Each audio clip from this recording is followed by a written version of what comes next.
औज़ुबिल्लाहि मिनश्शैतानिर्रजीम बिस्मिल्लाहिर्रहमानिर्रहीम। अस्सलाम वालेकुम वरहमतुल्लाहि वबरकातुहू। प्यारे बच्चों, मैं आपकी उर्दू टीचर रेहाना अशरफ यूपी एसवारपोरा से हूँ। उम्मीद है आप सब ठीक तरह से होंगे और आप अपनी उर्दू किताब बहारिस्तान उर्दू सफ़ा नंबर 40 जिसका उन्वान है हिंदू मुस्लिम निकालिए आप सफ़ा नंबर 40। इससे पहले मैंने कल भी आपको ये लेसन इसकी तशरीह इस नज़म की तशरीह मैंने की।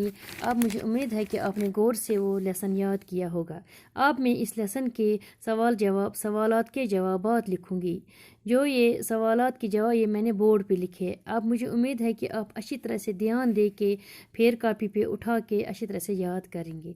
चलिए आप पहले निकालिए। आप पहले पेज नंबर 42 सफ़ा नंबर 42 निकालिए।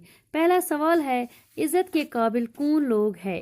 सवाल नंबर 2 है हिंदू मुसलमान में तफरीक क्यों नहीं होनी चाहिए। सवाल नंबर 3 है हिंदू मुसलमान पुराने कौमें हैं, इसका क्या मतलब है। सवाल नंबर 4 है अच्छे इंसान की क्या पहचान है। अब मैं इन सवालों के जवाबात आपको बोर्ड पे से दिखाऊंगी। मैंने यहाँ पे लिखा है ये।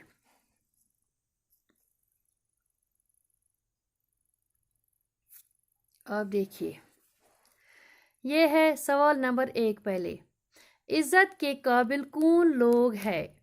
इसका जवाब है इज़्ज़त के काबिल वो लोग हैं जो नेक काम करे और दूसरों की मुश्किलें दूर करे और सबके साथ भलाई करे। ये सवाल नंबर 1 का जवाब है। फिर है सवाल नंबर 2 हिंदू मुसलमान के दरमियान तफरीक क्यों नहीं होनी चाहिए।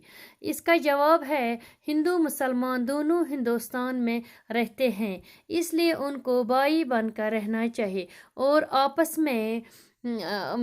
में कोई तफरीक नहीं होनी चाहिए।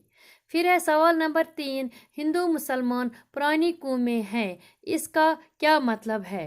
इसका जवाब है इसका मतलब है यही है कि ये दोनों कौमें एक ही मुल्क में रहती है। गोया कि अगर इनका मुल्क बाग है तो लोग हिंदू मुसलमान इसके बुलबुले हैं। फिर है सवाल नंबर 4 अच्छे इंसान की पहचान क्या है। इसका जवाब है अच्छे इंसान की पहचान ये है कि वो दूसरों के साथ हमदर्दी करता है, उनके दुख दर्द दूर करता है और दूसरों को अपना भाई समझता है। फिर है सवाल नंबर 3 ये आप पहले देखिए लेसन में आप निकालिए। ये जो है ना पेज नंबर 43 इसमें ये बोलता है नसर में लिखिए। नसर मतलब इसका मतलब जो ये नज़म लिखिए। अब इसकी हमें तशरीह करनी है। इज़्ज़त के काबिल है बस वो इंसान नेकी हो जिसकी कारनुमा औरों की मुश्किलें हो जिससे आसान, दोनों का एक जा सूद व ज़िया है। अब इसकी मैंने तशरीह की है। आप देखिए ये मैंने चारों ये भी लिखा है एक बांध, ये दूसरा है, ये तीसरा है, ये चौथा है। अब इसका जवाब मैंने तशरीह की है। सिर्फ वो इंसान इज़्ज़त के काबिल है जिसका काम नेक और तारीफ के लायक हो, जो दूसरों की मुश्किल को आसान कर दे। दोनों यानी हिंदू मुसलमान का फ़ायदा और नुकसानात इकट्ठे हैं, यानी फ़ायदा हो तो इकट्ठे मिलके होगा, अगर नुकसान भी हो तो वो भी इकट्ठे मिलके होगा।